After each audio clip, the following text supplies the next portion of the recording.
Now, this is the way the world should be. There wouldn't be any wars. There wouldn't be any strife. Or if there was, it could be settled in a peaceable manner in a handshake. And that's the original American way. And I believe that way is still there, however remote at present time.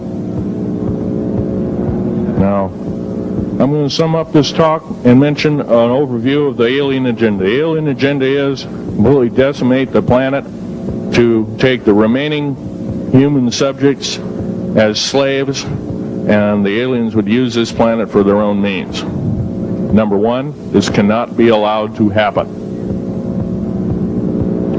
The world takeover plans of the New World Order, a direct carbon copy blueprint from Adolf Hitler's routine of 1933 to 1938, must not be allowed to happen. That includes the name, the New World Order. That was purposely used, folks, because most of us have been lazy. We have not read our history, and I'm talking to you because I'm one of them. We have not read our history books. Things have been omitted. Throw out basically what you've learned. I'm not asking you to believe me. I'm asking you to re-educate each one of yourselves and ask the unexpected of your public officials, of the people around you, your teachers. I'm not asking you to question authority. I'm asking you to question the teachers of this authority.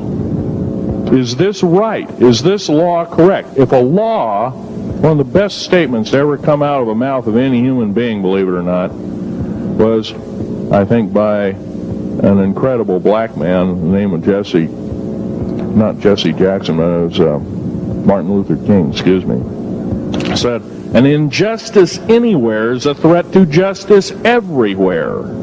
That should be a motto that we live by. Not so much for the man who said the motto, but I'm sure George Washington said something similar. Who said, an uninformed populace is a populace in slavery.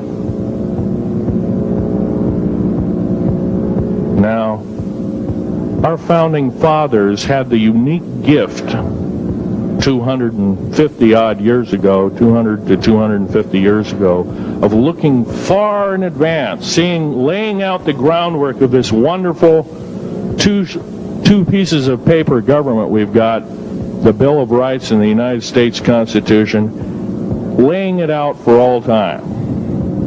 It is the best government probably since time immemorial, maybe the best ever. If we are to, by the way, every freedom that we have must be fought for continuously. You don't need to pick up a gun to fight for something. You need to pick up your mouth. You need to pick up your brain and read a book. You need to pick up your mouth and say, and when you hear somebody say, well, I believe in gun control, and you say, no, I don't believe in gun control, because guess what? You take away that right. What other rights am I going to be missing later on? Now, with gun control,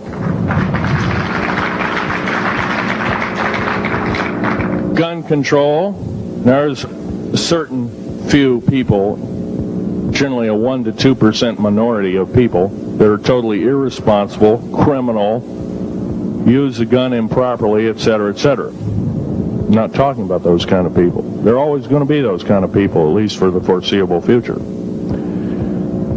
The average person that owns a gun has prudence, has conscious thought of the knowledge of right and wrong, can and is able to defend itself, herself, himself,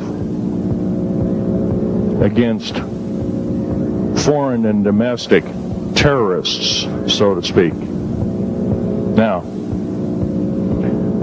gun control is an attack on your rights. If it is allowed to fully comply and go through, all of your freedoms will be removed within a 10-year period after the last element of gun control. So the attack of any right, or the removal of any existing right, is an attack and affront on every one of us in this room and should not be tolerated. That's that part of the talk. The overview is about underground mountain bases. All of them should be made public. In future talks, I'll be giving latitudes and longitudes of every single one of these bases. I've already written a manuscript at the publisher as we speak. It's a dynamite book. It lists all the secretive agendas that our government has us believing in right now, and why it's so much BS. Why the New World Order is so good for us. Ha ha. Well, don't believe it, folks. Believe in only one thing. Love thy neighbor as thyself, and ask continually questions about our constitutional freedoms, and defend them if necessary. And most of us will have to probably defend them. I hope this doesn't happen. Now, I'm winding up this talk as best as I can without my notes at hand, but I'll be having artifacts up here. You're capable of looking at them. I ask you not to handle them. I want all the artifacts back on the table, and don't handle the photograph here, original photograph of the flying saucer in 1946. Now I'll take a certain few questions. I know there's going to be quite a few of them. Yes, this gentleman here in this row.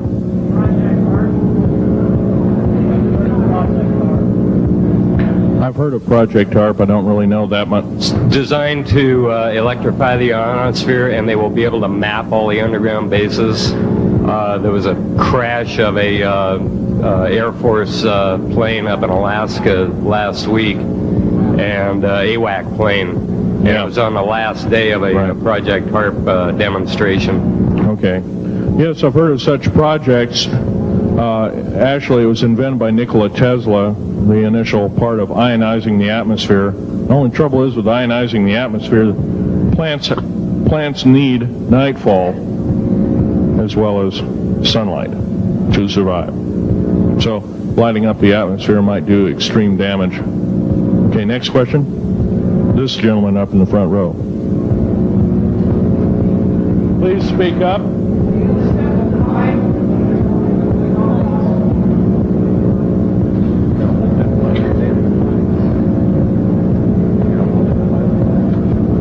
Thank you for taking the question. My question I'd like to ask is this. If the aliens have a 1,200 IQ, can speak all these languages, and are so powerful, what prevents them from just taking over? Well, it's a good question. Basically, they have taken over. All that's left is a bunch of screaming, a bunch of us that have been very complacent. Half of the 131 deep underground military bases are basic cities for them. Right underneath our feet is a macabre sight indeed. You can bet your bottom dollar they've already basically won the war. However, they're being an alien species. We are an alien species to them, and our germs have a tendency to kill them. They're also a dying race, and they're in far worse condition than anybody with the worst case of terminal cancer. They are in need of us to some degree.